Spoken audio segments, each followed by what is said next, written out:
कोणाचा तरी राजीनामा घ्यावा आणि मला मंत्री करावं असं माझ्या मनात स्वप्नातही येणं शक्य नाही. हा पहिला भाग. दुसरा भाग, आपण जे सारखं मी आता ऐकतो आहे मीडियातून विशेषतः, की धनंजय मुंडेचा राजीनामा घ्या, धनंजय मुंडेचा राजीनामा त्यांनी दिलाच पाहिजे. मला याच्यावर सांगायचं आहे की फडणवीसांनी स्पष्ट सांगितलेलं आहे की मी पूर्ण चौकशी करणार आणि चौकशी केल्यानंतर त्याच्यामध्ये जर कोणी काही दोषी जर सापडले, आणि जे जे कोणी दोषी सापडतील, लहान मोठे, ते आका काय काका काय कोण जे काय असतील ते, त्या सगळ्यांवर कारवाई करू. परंतु त्या अगोदरच आपण मुंडेंचा राजीनामा का मागतो आहोत? चौकशीत काही बाहेर आलं आहे का तसं? बरं, तुमच्याकडे जर काही माहिती असेल तशी तर तुम्ही द्या, पोलिसांकडे द्या, ते चौकशी करतील. परंतु असं जर जोपर्यंत कन्फर्म्ड होत नाही की त्यांचा हात त्याच्यामध्ये कुठेही आहे, तोपर्यंत का राजीनामा त्यांनी द्यावा किंवा मागावा तरी आपण? मला हे काही बरोबर योग्य वाटत नाही. एवढी काय साफ म्हणून भुई थोपटणं हे काही बरोबर नाही. कारण या अशा एका प्रकरणातून मी सुद्धा स्वतः गेलेलो आहे. 2003 मध्ये ते तेलगी प्रकरणामध्ये तेलगीला मुका लावला मी, पकडलं मी, सगळं काही केलं मी, आणि माझ्यावर आरोप व्हायला लागल्याबरोबर माझा राजीनामा घेण्यात आला. त्यावेळेला मी उपमुख्यमंत्री आणि गृहमंत्रीसुद्धा होतो. आणि मग तिथली परिस्थिती आणखीन फार विचित्र टर्न त्याला मिळत होते.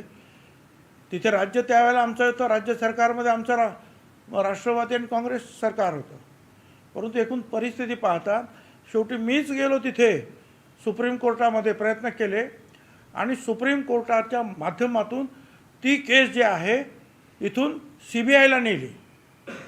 आणि CBI त्यावेळेला वाजपेयी साहेबांचं BJP सरकार होतं आणि CBIने पूर्ण आमची चौकशी केली, पूर्ण सगळ्या फायली तपासल्या, प्रश्न विचारले, आणि त्याच्यानंतर त्यांनी सांगितलं की तुमचं तर याच्यामध्ये काहीही दोष नाही, तुम्ही केलेली कारवाई अगदी योग्य आहे. आणि माझं नावसुद्धा चार्जशीटमध्ये कुठे आलं नाही. परंतु उपमुख्यमंत्रीपद गेलं, होम मिनिस्टरपद गेलं, एक डाग लागला कारण नसताना, मनस्ताप झाला घरच्यांना, आम्हाला सगळ्यांनाच. आणि अर्थात परत मग जे पवारसाहेबांनी आम्हाला 2004 निवडून आलो आम्ही त्या येवल्यातून, आणि मला मंत्री केलं. परंतु म्हणून मला मीच ते भोगलेलं आहे की कारण नसताना, हे प्रूव्ह झालेलं नसतानाच एकदम राजीनामा घेऊन, असं आहे की हे सगळे जे नेते किंवा मंत्री होतात ते लहानपणापासून काहीतरी काम करत वाढत पुढे मंत्रिपदावर काही ताबडतोब मिळत नाही. आणि अशा वेळी एकदम तिथून त्यांना अशा रीतीने राजीनामा मागणं हे काही मला काही योग्य वाटत नाही. हां, चौकशीमध्ये काय सापडले तर ते मुख्यमंत्री त्यांनाच बोलून सांगतील की बाबा तुम्ही काय करायचं ते करा, तो भाग वेगळा राहील.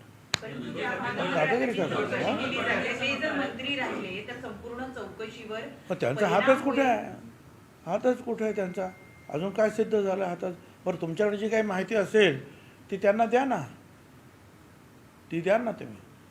आणि माझ्या वेळेस तर मीच मुका लावला होता, मीच सगळं काय खोदून काढलं होतं, प्रेस खोदून काढली होती बोरा बाजारमधली, तरीसुद्धा राजीनामा द्यावा लागला.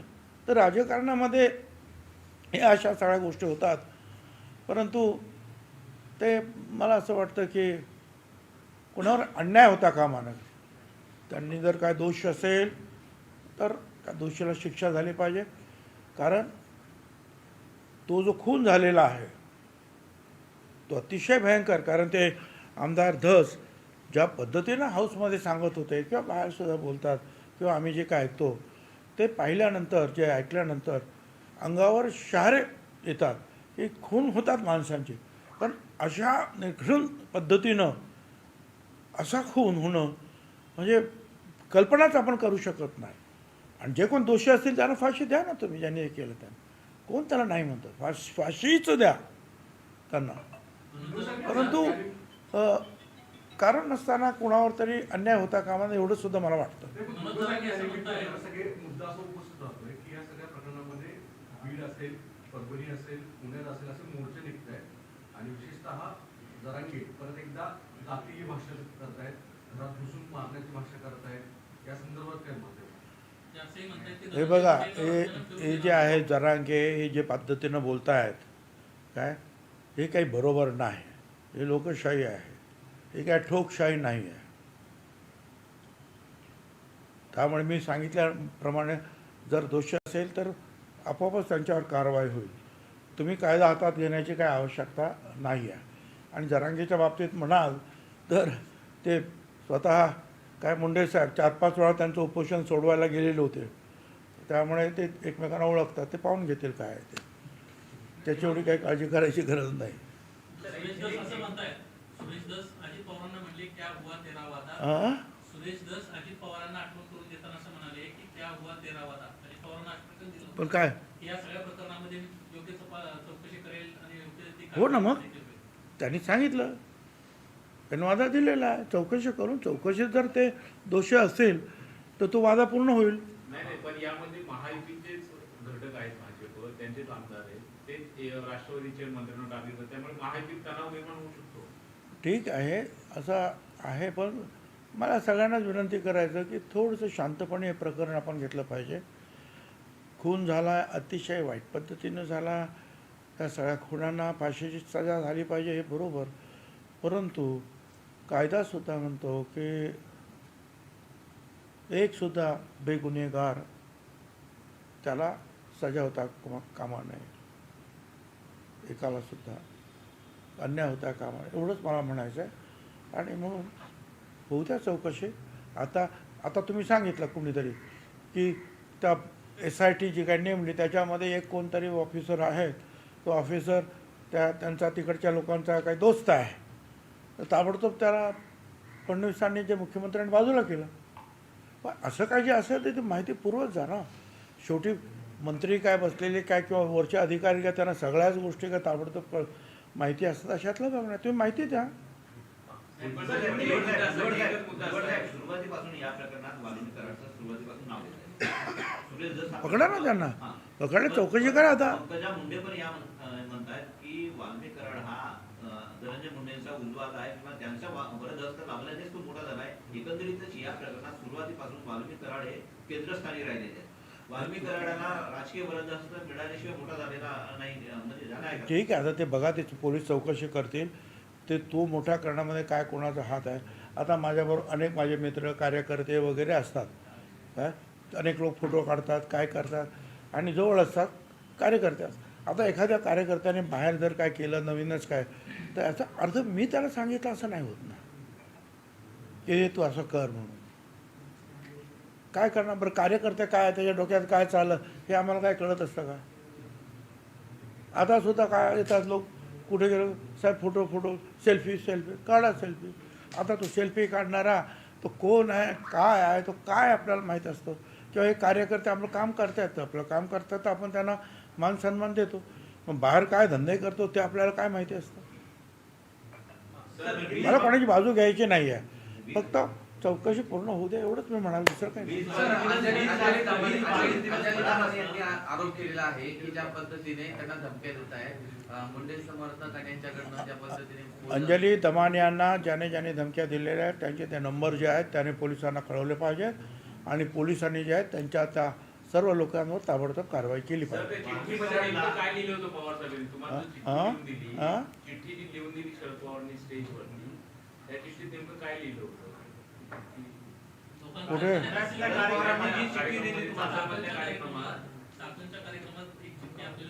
अच्छा चिठ्ठी लिहिते काय लिहिलं आहे त्याच्यावर काय, पडदे में रहने दो पडदा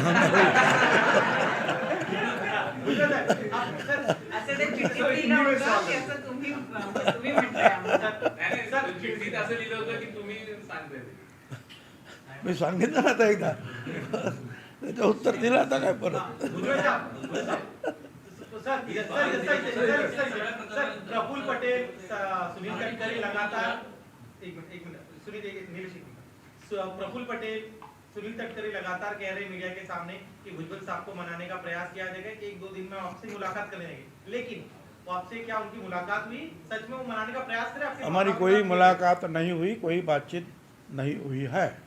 सर, क्या आपको सिर्फ बयान देकर, मीडिया के सामने बयान देकर आपके भावनाओं के साथ खेलने का प्रयास हो रहा है उनकी तरफ से? मैं कुछ भी नहीं कहना चाहता हूँ। सर ये बात आजकल मेरी सारी भावना जो है मर गई है, खत्म। सर, और क्या कहूँ मैं? सर, इसके अलावा सर, इसके अलावा एक्शन प्लान क्या है? हैं? एक्शन प्लान क्या आहे? सर प्लॅन ऑफ ऍक्शन आगे का क्या मी तुमच्याशी बसतो आणि ठरवू ना आपण काय करायचं, प्लॅन ऑफ ॲक्शन पुढे. हे तुम्ही जरा आता गप्पा वगैरे मारताना आपण ठरवू, तुम्ही काय सांगतात त्याचा पण विचार करू. सर, इसके अलावा अजीत पवार ने कहा है कि मतदाताओं को कहा है कि आपने मुझे वोट देकर मेरे मालिक नहीं बन गए, मैं आपका मजदूर नहीं बना। इस पर आपका क्या कहना है? ठीक है, यानी इतना नहीं कहना चाहिए, इतना ही मैं कहूँगा, क्योंकि लोग जो है ये हमारे मिनिस्टर के मालिक है या नहीं, ये बात ही नहीं। ये सारे लोग जो है मतदाता है, इस राज्य के मालिक है, इस देश के मालिक है। बाबा साहब अम्बेडकर ने सबको इस देश के मालिक बनाया है, हमारी क्या बात होती है? सर, आपको क्या आरोपी लगे कि एरोगेंस दिख रहा है सत्ता में आने के बाद? दादा का मैंने उस पर जो है जवाब दे दिया है।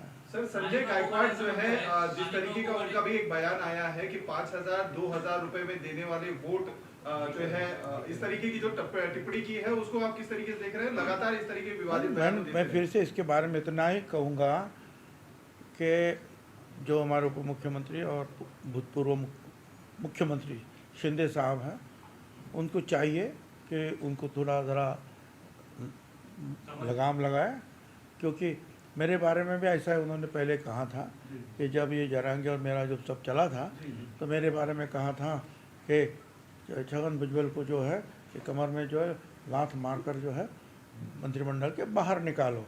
और 2.5 महीने पहले मैंने जो इस्तीफ़ा दिया था, और मगर मुख्यमंत्री ने कहा था कि इसके बारे में कुछ बोलो मत, तो मैंने नहीं बोला था। मगर जब इसने ये बोला लात मारकर उसको निकालो, किक आउट, तो मैंने बोला कि भाई कुछ ज़रूरत नहीं है लात भीत मारने की, मैंने इस्तीफ़ा दे दिया, जाओ। तो ये जो है ज़रा ज़्यादा बोलते हैं क्या, उससे लोगों को मन दुख होता है, नहीं बोलना चाहिए।